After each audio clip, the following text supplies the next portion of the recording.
Buongiorno e ben ritrovati con una nuova pillola di Radio Veneto Agricoltura. Quest'oggi siamo in collegamento con l'ingegner Matteo Pantano che ci presenta un progetto, credo davvero molto interessante. Il progetto si chiama Rovitis 4.0, è stato realizzato nell'ambito del PSR Veneto 2014-2020. In pratica è dedicato, riguarda la gestione autonoma del vigneto.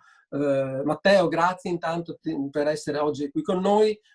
Ci spieghi velocemente di cosa si tratta, cos'è questo robot che entra nel vigneto e gestisce in maniera autonoma il vigneto, cioè in pratica cosa fa di bello? Sì, intanto ringrazio per l'invito, per questa chiacchierata.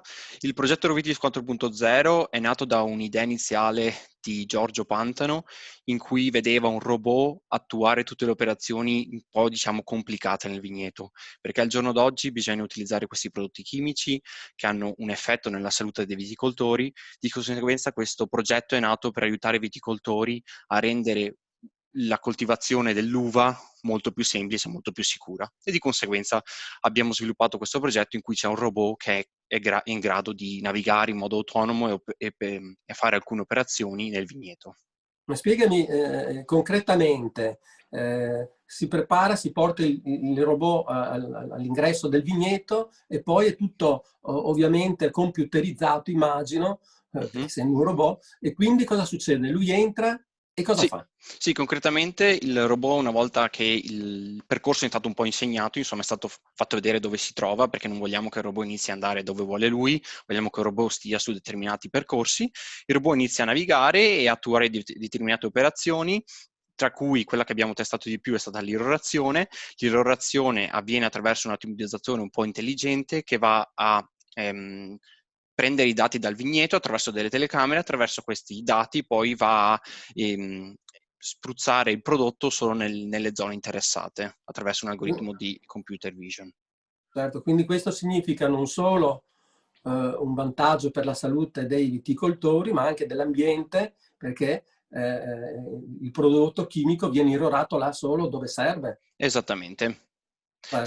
Senza anche poi, bisogna anche sottolineare che utilizzando questo robot che è più piccolo rispetto a un trattore tradizionale, si possono anche risparmiare i costi sul carburante, gasolio, e in più nel futuro si potrà trasformarlo a un veicolo elettrico.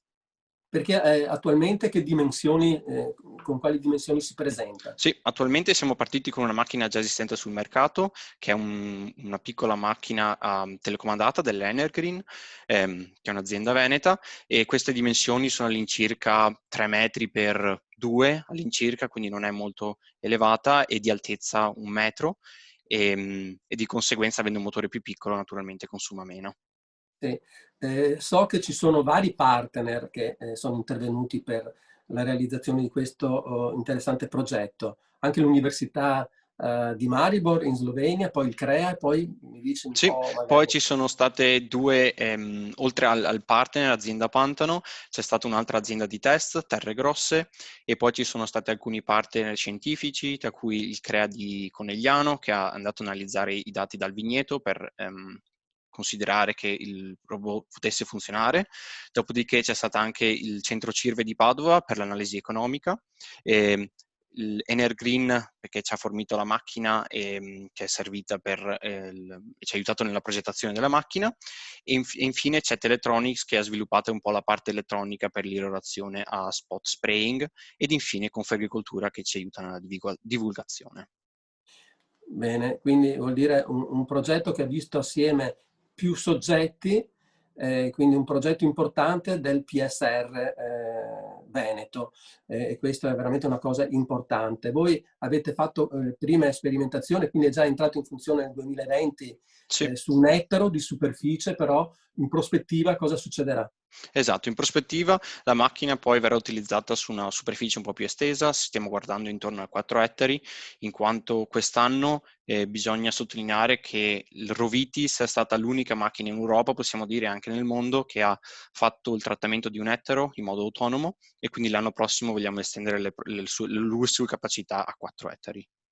Come pensate di divulgare, diffondere la conoscenza di Rovitis 4.0? Sicuramente stiamo inizialmente a corto termine, stiamo organizzando degli eventi. Venerdì prossimo, venerdì questo, ci sarà un evento in cui spiegheremo tutto il progetto, e poi un po' più a lungo termine proveremo a portare avanti questa idea di azienda pilota in cui possiamo far vedere a determinati stakeholders come questo robot possa funzionare e possa essere utile nel mondo dell'agricoltura.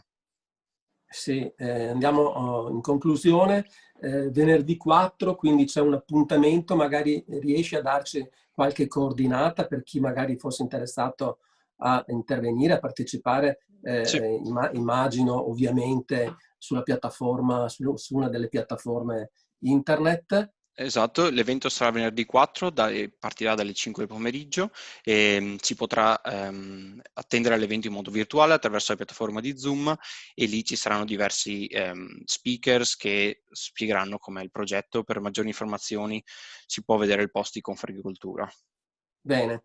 Matteo, grazie, abbiamo concluso il nostro tempo a disposizione, credo che siamo stati abbastanza esaurienti nel spiegare velocemente questo progetto, ma il giorno 4 ci sarà la possibilità, venerdì 4 dicembre, alle 5 del pomeriggio, ci sarà la possibilità su Zoom di capirci qualcosa di più, di capire qualcosa di più su questo interessante progetto Rovitis 4.0 realizzato nell'ambito del PSR Veneto 2014-2020.